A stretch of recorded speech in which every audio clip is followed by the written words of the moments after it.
information to include. So I would suggest that as time unfolds, you pursue this. You might want to, have you had experience with writing before?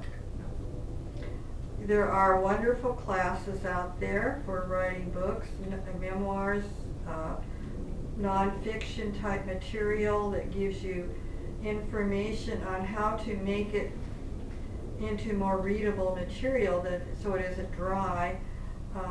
One of the newer things in nonfiction lately in the last several years is to write it as a novel, but it's truthful information.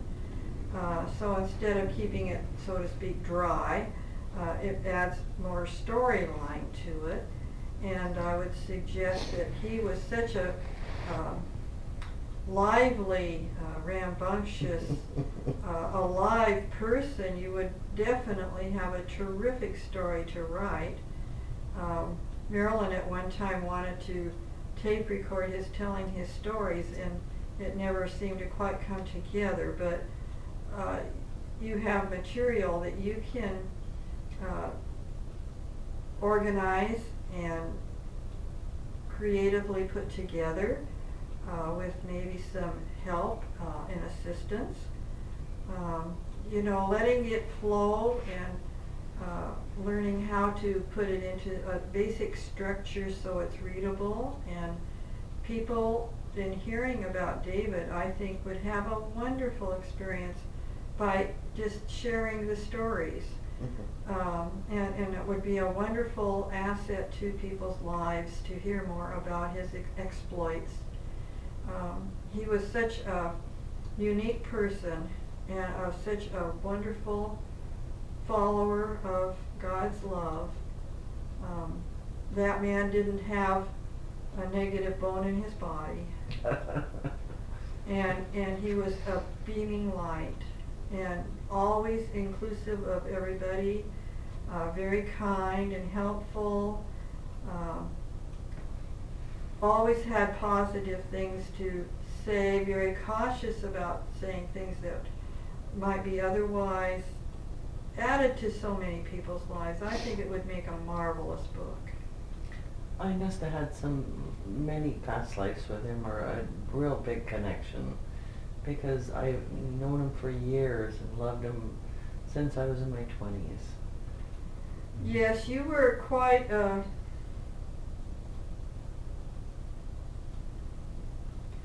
you had several past lives with him. And in one case, you were both in your 20s, very much in love. And your parents broke it up. They thought he was foolish and that he didn't have the gumption it takes to be able to support a family. They didn't see his qualities. They looked at his exterior, you might say, and didn't see the substance that was inside, and mistook that for a lack of ability to succeed. And you were heartbroken. Yeah, he always was wonderful to my family. This time. So yes, thank you. You're so welcome. And I would like to say good evening to you all. Thank you for inviting me. And I'm so pleased to know that you people are so eager to move on in your growth and understanding. And I just am very delighted to be here with you this evening.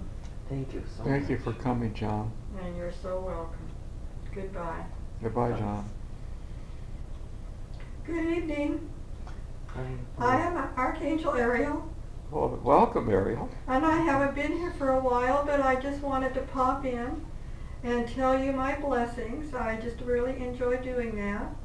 And I wanted to give you a little tool that might help you in this last part of being at the threshold of moving into the fifth dimension. That could be very quick and simple In fact, sometimes the simplest things can be the most profound. So I was interested in sharing this with you tonight, if you are interested. Oh, Yes. absolutely. If during the day, especially at night, if you're reminiscing over how your day went that day, and hopefully your days are going quite well lately, you've made so much progress, I'm sure your evenings are much more contented than they used to be. But if something popped up that made you a little discomfortable, took you out of your comfort zone, or you felt a little guilty, or you should have done something, maybe you are feeling that that's not really what you wanted to do and it didn't come out the way you thought it would, to take a moment and picture yourself, visualize yourself doing it the way you really wanted it to happen. The more loving way that you might have handled a comment, or the more loving way you might have handled that experience that you felt a little bit sheepish about. You might not have jumped in and pitched in with somewhere or helped somebody because you were a little hesitant. But to picture and reframe it, how you would do it differently next time. You see what this does is this instantly changes your energy. It's not the actual behavior that you're taking account for. It's your intention.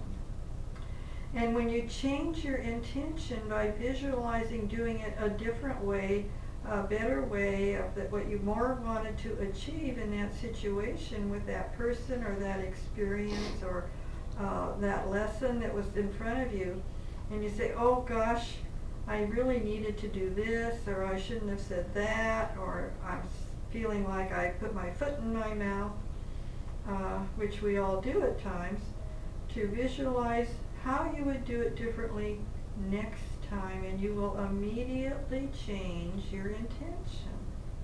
And the next time it comes up, you will be prepared not to make the same mistake again. But you see, it's all about energy. And as you change the energy, the healing will come. And I just thought I'd try to tell you just to visualize it, reframe it into how you would now change it into a better way than what you actually did that situation, and the new way will then be prepared and ready to go for your next experience when it so arises. So it doesn't have to be big and lots of time spent, but just a few minutes to say, oh, I wish I had done it this way, and visualize yourself actually going through the motions or the words or the thinking of how you might have reframed it, you might have reacted in a more appropriate way, a more loving way than what you did. Sometimes things pop out of our mouths, then we'll say, gee, where did that come from? I didn't plan to say that. And you might want to visualize and redo how you will now change it the next time. And you're changing the energy, and that is the best way to move forward quite quickly. So I hope you remember this little tidbit, and it'll be helpful for you. Thank you, Thank Ariel. you very much. So it's just a quick little way. You people are so close, and that's just a quick little way to say, oh, I don't have to spend years trying to work on this one. I can just very quickly tonight, I'll just reframe it, I'll just revisualize my doing the right thing and handling it in a more loving way, and next time I'll be more prepared when it shows up. So I hope that's helpful. It is. Thank you. And I just want you both to know how loved you are. Your angels and guides are surrounding you, your doctors and all your other entourage. You people don't realize how many people, or I should say entities from spirit, are with you all the time. It's easy to forget. We get so distracted in this material world with having to take care of responsibilities of paying the bills or driving to the grocery store. But you are so helped, and to just acknowledge us sometimes, it's nice. Marilyn kind of forgets to include me, and she was reminded at church Sunday, and you know, it's not that we need your validation, but it's nice to know that you know we're with you, and we feel like we're part of the family, so to speak, and just include us in your thoughts, would you? Yes, definitely. We'd love to have you do that, and your blessings are always coming, and we're guiding you and helping you in so many ways, and at some point in time you're going to better understand how that energy connection works, and you will be able to help others be you're going to be guides for other people when you find out how this all comes together, and you'll be doing it too. So that will be a happy time for you and for us too. So we've helped you to get to this point, and you will be able to do even more. So just keep us in mind that we know that we're with you, you're never alone. You really have quite a lot of company with you if you were to think about all the different guides and angels you see that are with you, making sure that you're in the right places at the right times, that you're protected. If it's not important, you might need to ask for our help, and that's important too, is to know that you can ask anytime. You know, we don't go to bed at 10 o'clock. We're available 24 hours a day.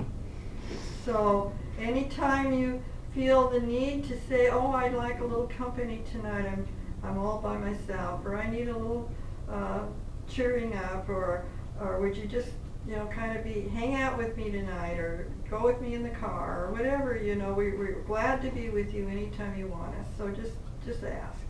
Well, thank you. It's Thank you very much. good to know, Ariel.